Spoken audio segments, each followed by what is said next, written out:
साची भाई जब नहीं होते हैं तो हम भाई कोई एक्सपेक्टेशन नहीं होते हैं कि खेल रहे हैं तो भी ठीक, नहीं खेल रहे हैं तो भी ठीक। भाई टॉप लेवल के ऐसे प्लेयर है जो बहुत बड़ी इनकंसिस्टेंसी दिखाते हैं, समझ रहे हो कि थर्ड सेट जाते ही उनकी गेम में क्या चेंजेस आ जाते हैं वो तो वो खुद ही जाने। मुझे एक 2025 में एक प्रॉपर पीवी सिंधु का रन चाहिए जिसके अंदर वो है ना पुरानी प्राइम पीवी सिंधु की तरह बहुत बढ़िया मैचेस खेल रही है। So good morning badminton lovers, पूरी इंडिया की जो टीम है मिक्स डबल्स के अंदर जो जाने वाली है, टीम इन द सेंस के सारे जितनी कैटेगरीज हैं उसके अंदर कौन से प्लेयर्स हैं, कौन से प्लेयर्स के चांसेस हैं, तो ये पूरी वीडियो हमारे इंडियन प्लेयर्स के डेडिकेटेड होने वाली है। तो शुरुआत ही करने वाले हैं हम वुमेन्स डबल्स से। देखो जितने भी लोग हैं, जितने भी प्लेयर्स खेल रहे हैं यहाँ पे, उन सब में से मुझे सबसे बेस्ट जो प्लेयर्स लग रहे हैं, सारे कैटेगरीज लिख लो जिनके अंदर बोलते हैं ना कि एक सबसे ज़्यादा चांस है कि सेमीफाइनल्स या फिर भाई लियू 10 है। मैंने डिस्कशन किया भी था इनका कि लियू 10 को बीट कर दिया तो पूरी गेम हमारी है। बट स्टिल जिनसे सबसे ज़्यादा होप्स है, मेरी होप्स बहुत ज़्यादा प्लेयर्स हैं जिनके साथ मेरी अब होप भी नहीं है, खेलेंगे दैट्स परफेक्टली फाइन, कुछ टूर्नामेंट जीतेंगे तो भाई डिस्कशन आएगा भी उनके रिलेटेड। बट जो भाई सबसे बेस्ट प्लेयर्स हैं वो है अभी जॉली पोलर और ट्रेशा। भाई आपको समझ आ गया होगा कि इनके रिलेटेड हमारे होप्स क्यों हैं। अच्छी गेम प्ले लेके आते हैं, अच्छी गेम प्ले दिखाते हैं, भाई वो फाइट देते हैं, सबसे बेस्ट चीज़ है फाइट देते हैं। वो पूरा वीडियो मेरा जो था जिसके अंदर मैंने बोला था कि मिक्स डबल्स खेलना चाहिए, ये सारी चीज़ें, उसके अंदर भी एक पॉजिटिव चीज़ आपने नोटिस की हो या ना की हो, मैं ये चीज़ क्लियर थी कि हमारे पास एक प्लेयर है, मतलब एक प्लेयर ट्रेशा है कि भाई टॉप इंटरनेशनल प्लेयर के सामने हेड टू हेड खड़ी रह सकती है, समझ रहे हो। देन गायत्री भी बहुत बढ़िया है ही नेट के अंदर, समझ रहे हो। तो वही एक होपफुल चीज़ मेरे पास हमेशा रहती है दिमाग में कि कुछ प्लेयर्स हमें इंटरनेशनल लेवल अगर लेकर देखा जाए ना, तो लियू 10 देख लो, चेन जिया ले लो, जितने भी प्लेयर्स ले लो, उनमें बोलते हैं ना कि एक कंपटीशन दे पाए उनको एटलीस्ट, भाई हारे जीते मुझे उससे भाई उस लेवल की बोलते हैं ना कि फाइट तो दो यार, एटलीस्ट बाद में देखेंगे हारे जीतने वाला, फाइट तो दो इंटरनेशनल प्लेयर्स के सामने। तो वही है, सारी पूरी स्क्वाड्स जो हमारे स्क्वाड है हमारी, उसके अंदर सबसे ज़्यादा होप मेरी इनसे ही है। जीते लियू 10 को हराएंगे, मैं बहुत ज़्यादा खुश होने वाले हूँ। देन नेक्स्ट जो जिनके बारे में डिस्कशन मुझे करना है वो है प्रिया श्रुति। देखो इनकी गेम मैंने पुराने मैचेस आप जाके देखो, आपको एक चीज़ क्लियर नोटिस होगी, क्लियर आपको भाई की, जैसे एग्जांपल मैं हमेशा पर्लेट एंड थिन्ना का देता हूँ कि वो इवन वो उनके पॉइंट्स हार भी रहे हैं ना, वो लोग की पॉइंट गए उनके, ठीक है, बहुत गंदी तरीके से पॉइंट पे गए ना, उसके बाद भी स्टिल वो गेम के अंदर है ना कंटिन्यू अपनी गेम कंटिन्यू वैसे ही करती रहती है। आपको दिखेगा कि एक पॉइंट वो हारा है ना, कि जैसे पीछे से उन्होंने स्मैश लगाई है, ड्रॉप या कुछ भी XYZ कुछ भी लगाया एंड वो पॉइंट हार रहे हैं, तो नेक्स्ट चीज़ आप देखोगे उनकी गेम प्ले के अंदर कि वो हंसेंगे, एक दूसरे से बात करेंगे, डिस्कशन करेंगे, नेक्स्ट रैली पे फोकस करेंगे। जो चीज़ मुझे प्रियांश श्रुति के अंदर दिखती है ना, वो पूरी गेम के अंदर वो एक क्लियर है दिखती है ना, वो ये है कि कोऑर्डिनेशन इश्यू आते हैं बार बार, ये चीज़ आपको देखोगे।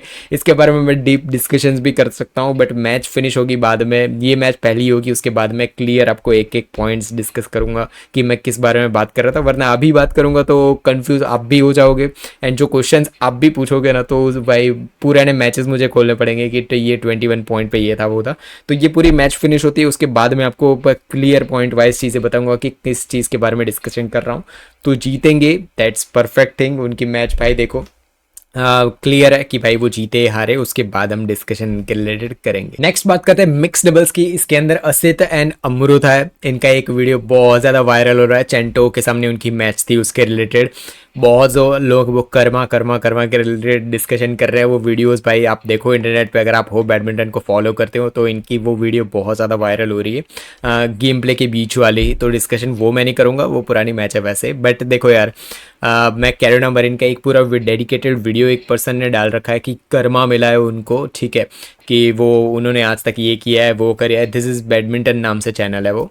तो उन्होंने एंड काफ़ी और भी चैनल्स है जिन्होंने कर्मा नाम से डाल रखा है कि भाई कैरोना मरीन ने ये किया वो किया, इनकी वजह से उनको लास्ट ईयर ये हुआ। देखो यार एज एन एथलीट आपको चीज़ बताऊँ ना, तो सबसे बेकार चीज़ होगी ना वो है इंजरी होना। आप समझ रहे हो कि कोई हर्ट हुआ है उसके रिलेटेड आप डिस्कशन कर रहे हो, वो कैसा प्लेयर है कि भाई एरोगेंट प्लेयर है, वो ठीक से स्पोर्ट्समैनशिप नहीं दिखाता, सारी चीज़ें प्लीज़ साइड में रखो। बट जब आप कोई प्लेयर इंजर्ड हो गया ना, वो भी ओलंपिक लेवल पे, समझ रहे हो, वो फाइनल्स में होती आंसियांग के सामने, क्लियरली कैरियर नंबर उनके सामने होने वाली थी, बट वो बोलते हैं ना कि वही चीज़ें वो यहाँ पे भी डिस्कशन आती है कि ये वीडियो आपने अगर वायरल होते हुए नहीं देखे तो प्लीज़ जाके देखना, उसके अंदर आपको कमेंट्स में यही दिखेगा कि कर्मा मिला, ये मिला, वो मिला। तो यार ये चीज़ें सोशल मीडिया पे मत ही किया करो यार, जो भी कर रहा है, इंटरनेशनल प्लेयर्स है, हमारे प्लेयर्स है, जो भी है, मत किया करो। तो वो है एक चीज़। एंड देन इनके रिलेटेड अगर मैं बात करूँ तो भाई देखो, मेरे एक्सपेक्टेशन ऑलमोस्ट ज़ीरो है, ठीक है, ऑलमोस्ट ज़ीरो है, क्योंकि हमारी mix doubles pair international level पे टिक नहीं पा रही है। वहीं पे अगर टिकने की बात आती है तो ध्रुव कपिला एंड तनिषा क्रेस्टो, इनसे मेरी काफ़ी होप्स हैं। ध्रुव ने काफ़ी टाइम हो गया था जब उनके बोलते हैं ना कि मैं वीडियोस के अंदर भी डिस्कशन करता था कि भाई अटैक पीछे से करो, एटलीस्ट करो। तनिषा अपना काम क्लियर कर रही थी वो नेट पे, भाई वो बना के दे रही थी नेट पे, समझ रहे हो, पॉइंट्स की, पॉइंट्स इन द सेंस कि वो बना के दे रही थी कि अब ध्रुव को अटैक करना ही है, मतलब पॉइंट लेने, आप समझ रहे हो, मिक्स डबल्स के रिलेटेड। तो वही चीज़ है, बट ध्रुव एक दो मैचेस दिखी जहाँ पे कि ध्रुव में कैपेबिलिटी है, अटैक कर सकते हैं बहुत बढ़िया तरीके से। तो देखते हैं, मुझे इनसे होप है कि एटलीस्ट भाई को अच्छी मैचेस दे दे तो भी बहुत है भाई मेरे लिए। तो वही चीज़ है, एक ही है मिक्स डबल्स पेयर जिनसे मेरे एक्सपेक्टेशन है, देन ये है। एंड एक और जो है सतीश एंड आद्या, काफ़ी लोग हैं जिन्होंने इनके रिलेटेड ऐसे डिस्कशन किए कि भी इनको भाई सिंगल्स पे ही फोकस करना चाहिए, इनको यही करना चाहिए, वो करना चाहिए। हम तो कौन ही बोलने वाले, हम तो सिर्फ डिस्कशन ही कर सकते हैं। बट जो चीज़ मुझे सतीश एंड आद्या के रिलेटेड दिखती है वो है कोऑर्डिनेशन। मुझे कहीं से भी इन दोनों के बीच में कोऑर्डिनेशन, ये मेरे ओपिनियंस है, ठीक है, आपको दिख रहा हो, आपके ओपिनियंस है जो आप कमेंट बॉक्स में बता सकते हो, वो उनके लिए भी अलग होगा। बट जो चीज़ मुझे गेम में दिखती है ना, तो काफ़ी टाइम ऐसा हो चुका है कि भाई कंप्लीटली मैसअप हो जाती है चीज़ें, बस समझ रहे हो। तो सतीश एंड आद्या देखते हैं, चांसेस हैं भाई जीते तो भी बहुत बड़ा पड़ा है उनकी मैच गोलाई के सामने। गोलाई पता ही है आपको, मलेशिया की कैसी पेयर है वो। तो नेक्स्ट जो पेयर है इसके बारे में डिस्कशन मुझे ये करनी है, रोहन एंड शिवानी है। तो इनके रिलेटेड मुझे डिस्कशन ये करना है कि देखो, उनकी लास्ट मैच थी ना, वो फैंग और वेई के सामने थी। फैंग आपको पता ही है भाई, उनका भाई बहुत बड़ा फैन हूँ, उनकी गेम के रिलेटेड बहुत ज़्यादा मुझे पसंद है, आपको पता ही होगा, बहुत ज़्यादा वीडियो में डिस्कशन किए हैं। तो स्कोर्स उनके ना 21-10, 21-12 थे। जब आप 10 के आसपास स्कोर्स आपके जाते हैं ना, तो एक तो सबसे बड़ा क्वेश्चन मेरे अंदर आता है वो चीज़ कि यार एटलीस्ट 15 तो खींच जाते हैं। हम हमारी कंट्री के टॉप के प्लेयर्स हैं ना, उनकी बात कर रहे हैं, ठीक है, हमारी कंट्री के टॉप के प्लेयर्स। तो हमारी कंट्री के टॉप के प्लेयर्स जब दूसरे इंटरनेशनल प्लेयर्स के सामने खेलने जा रहे हैं ना, तो मेरी एक्सपेक्टेशन ऐसी रहती है कि एटलीस्ट आप स्कोर्स तो करो, 15, 18 इतने तो स्कोर्स करो एटलीस्ट यार, समझ रहे हो। बट जो 10 एंड 12 स्कोर्स देखे थे फैंग और वेई के सामने, फैंग इवन हुआंग के साथ खेल भी नहीं रहे थे, समझ रहे हो। वो हुआंग के सामने होते तो उनके साथ होते तो अलग ही गेम प्ले उनकी वैसे भी होती, बट स्टिल तो 10 एंड 12 बहुत भी बोलते हैं ना कि मेरे लिए डिसअपॉइंटमेंट वाले स्कोर्स थे। तो अगर यहाँ पे एशिया चैंपियनशिप्स की बात करूँ तो एक्सपेक्टेशन तो तब बनती है जब भाई कोई प्लेयर्स बहुत ज़्यादा जीते, समझ रहे हो, बहुत ज़्यादा नहीं तो एटलीस्ट फाइटिंग स्पिरिट दे के आए। नेक्स्ट टाइम कहीं पे भी उन्नति हुडा की मैचेस आने वाली है ना, तो हम सब एक्साइटेड होने वाले हैं, वो जीते हारे कुछ भी नहीं, बट उनकी जो पुराने मैचेस है ना, हमने साथ में देखी थी, हमने साथ में एंजॉय भी किया था। तो आपको क्लियरली वो चीज़ रियलाइज़ होगी कि पोटेंशियल है, पोटेंशियल जब दिख जाती है ना, तो हमें वो मैच देखने में मज़ा आती है। बट जब तक वो जीतेंगे नहीं, ऐसे स्कोर्स आएंगे तो भाई मैच भी बोलते हैं ना, ऐसा होता है कि नहीं छोड़ो, दूसरी मैच चल रही है ना, वो देख लेते हैं। नेक्स्ट बात करते हैं मेंस डबल्स की। तो दो पेयर को मैं एक साथ डिस्कशन कर देता हूँ, साई प्रतीक एंड पृथ्वी है, और दूसरी पेयर है हरिहरन एंड रूबन। इनके रिलेटेड जो डिस्कशन मुझे करना है वो ये है कि यार प्लीज़ स्टेप अप करो। साची भाई जब नहीं होते हैं तो हम भाई कोई एक्सपेक्टेशन नहीं होते हैं कि खेल रहे हैं तो भी ठीक, नहीं खेल रहे हैं तो भी ठीक। भाई मैं दूसरों की बात डिस्कशन नहीं कर सकता। मैं अगर मेरी बात करूं तो मैं दूसरे मैचेस देखने में ज़्यादा इंटरेस्टेड होता हूं, बट जब साची की मैच होती है तो इवन आंसियांग की मैच चल रही है ना, तो मैं उसे भी स्किप करके देखूंगा साची की मैच, समझ रहे हो। तो वही चीज़ इनको प्रूव करना पड़ेगा, कुछ अच्छी बहुत बढ़िया मैचेस देनी पड़ेगी, ताकि जो इंडियन ऑडियंस जो देख रही है ना, बहुत लोग हैं जो डेडिकेटेड इंडिया की मैचेस देखने की कोशिश करते हैं, समझ रहे हो, कि हमारे इंडिया के पेयर की मैच चल रही है, हमारे इंडियन प्लेयर्स खेल रहे हैं तो हम ये देखेंगे।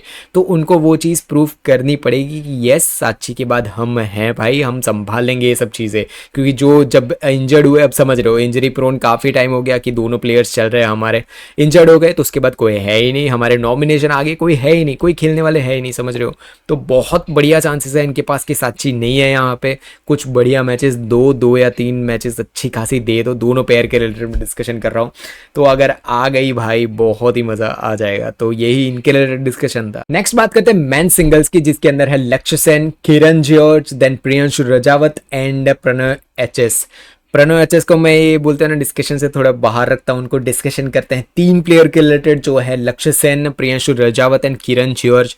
किरण जॉर्ज को भी यहाँ पे डिस्कशन से थोड़ा बहुत मैं अलग ही रख देता हूँ, क्योंकि किरण जॉर्ज बोलते हैं ना कि एक बहुत बड़े ऐसे प्लेयर है, बहुत टॉप लेवल के ऐसे प्लेयर है जो बहुत बड़ी इनकन्सिस्टेंसी दिखाते हैं। समझ रहे हो कि आज उन्होंने इतने बड़े प्लेयर को हरा दिया, नेक्स्ट 2-3 टूर्नामेंट्स ऐसे निकल जाएगी जिसके अंदर वो परफॉर्म भी ना कर पाए। समझ रहे हो, लक्ष्य सेन और प्रियांशु रजावत को मैंने अलग इसलिए रखा है क्योंकि प्रियांशु रजावत को देखा जा रहा है कि नेक्स्ट बोलते हैं ना कि एक लक्ष्य सेन के बाद एक प्लेयर नेक्स्ट जो बन के निकलेगा वो है प्रियांशु रजावत। ठीक है, उनके रिलेटेड बहुत बोलते हैं ना कि इंडियन बैडमिंटन डिस्कशंस होता है कि प्रियांशु रजावत किस लेवल का परफॉर्मेंस लेके आएंगे, कैसा खेल, उनके रिलेटेड डिस्कशंस काफ़ी होते हैं। ठीक है, नेक्स्ट है लक्ष्य सेन। उनके भाई ऑडियंस बहुत ज़्यादा है इंडिया में। ठीक है, उनको कुछ टूर्नामेंट्स जीतने की ज़रूरत है 2025 में, कुछ सुपर 300 जीते, 500 जीते, 750 जीते या 1000 जीते। ठीक है, वो भाई देखो ये चीज़ मुझे पिछली बार भी बहुत बड़ा डिस्कशन भी हुआ था हमारे कमेंट बॉक्स के अंदर कि मैंने हमेशा पिछली बार भी बहुत सारा डिस्कशन ऐसे कर रखे हैं कि सुपर 300 के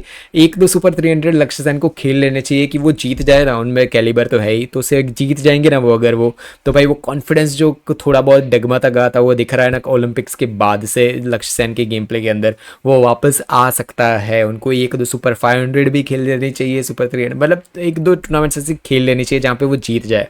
तो लक्ष्य सेन हमेशा मैंने डिस्कशन किया है कैपेबिलिटीज़ हैं, बट उनको अभी प्रूव करने की ज़रूरत है कि देखो भाई मैं जीत चुका हूँ यहाँ पे। ठीक है, मैं ये टूर्नामेंट जीत चुका हूँ। Then Priyanshu Rajawat same goes with him, third set जाते ही उनकी गेम में क्या चेंजेस आ जाते हैं वो तो वो खुद ही जाने, बट हमेशा नोटिस हुआ है लास्ट की कितनी मैचेस हुई कि थर्ड सेट गया है प्रियांशु रजावत की गेम प्ले पूरी चेंज हो जाएगी। दूसरे प्लेयर्स ऐसे हैं कि वो जीत जाते हैं और नेक्स्ट जैसे किरण जॉर्ज है, लक्ष्य सेन है, उनकी दूसरी मैच जब आएगी ना तब उनकी गेम प्ले में चेंजेस दिखते हैं। ठीक है, but Priyanshu Rajawat third set गया ही नहीं है तभी उनकी गेम प्ले एकदम डिफरेंट हो जाती है। क्या हो रहा है क्या नहीं वो ही जाने, बट स्टिल ये दोनों प्लेयर्स के रिलेटेड भाई मेरे तो अभी भी होप रहेंगे। 2025 फिनिश होगा तब तक मेरे होप रहने ही वाले हैं, उसके बाद ही ऐसा सोचेंगे एक दो टाइटल्स जीत गए तो भाई जीत जाओ यार प्लीज। वुमेन सिंगल्स के बारे में डिस्कशन किया जाए तो अनुपमा उपाध्याय है, पीवी सिंधु है, मालविका बंसोद है and then finally Aakarshi Kashyap है। ये सारे प्लेयर्स हैं ना, इनके रिलेटेड मैं काफ़ी डिस्कशंस कर सकता हूँ, आपको पता ही है इन सारे प्लेयर्स के मैचेस के बारे में डिस्कशन कर सकता हूँ, क्या परफॉर्मेंस आएगा उसके बारे में सब कुछ डिस्कशन कर सकता हूँ, बट मुझे एक प्लेयर के बारे में डिस्कशन करना है, वो है पीवी सिंधु।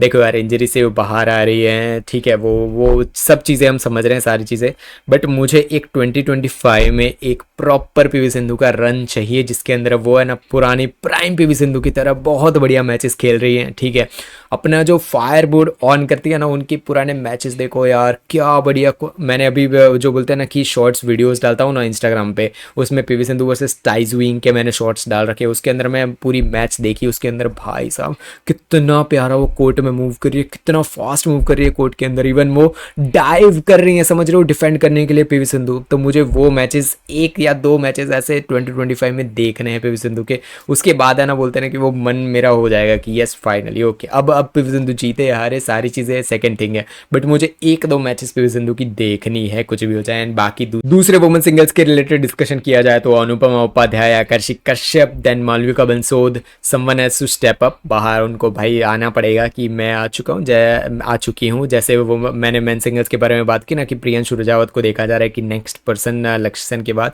वैसे ही कोई एक पर्सन को एटलीस्ट उस लेवल पे आना पड़ेगा कि उनको देखा जाए कि पीवी सिंधु के बाद वो है, एटलीस्ट देखा जाए, तो भाई उनको परफॉर्म करना पड़ेगा। ये बोलते हैं ना कि एक मैंडेटरी चीज़ बन चुकी है, अब तो वो भी नहीं है कि भाई सेमीज पहुंच जाओ तो भी ठीक है, क्वार्टर फाइनल्स पहुंच जाओ तो भी ठीक है, अब जीतना पड़ेगा भाई। बहुत टाइम हो चुका भाई, बहुत टाइम हो चुकी है ये सारी चीज़ें कि अब हम हार यही सारी चीज़ें देखते जा रहे हैं। प्लीज़ कोई पर्सन ऐसा परफॉर्म करो कि भाई सारे प्लेयर्स को हरा के पहुँच जाए फाइनल्स में, बट ठीक है परफॉर्मेंस आता है नहीं आता है, पूरी टूर्नामेंट होगी उसके बाद डिस्कशन करेंगे। तो ये पूरा था इंडिया का स्क्वाड एशिया चैंपियनशिप्स के अंदर। आपको क्या लग रहा है कि साची नहीं है तो उनका भाई बोलते हैं ना कि कमी खलेगी या नहीं खलेगी, यहाँ पे क्या लग रहा है कि पीवी सिंधु का परफॉर्मेंस आएगा या नहीं आएगा, सारी चीज़ अपने सारे व्यूज़ कमेंट बॉक्स में बताओ एंड मिलेंगे कल की वीडियो में। तब तक के लिए बाय बाय, जय हिंद, वंदे मातरम।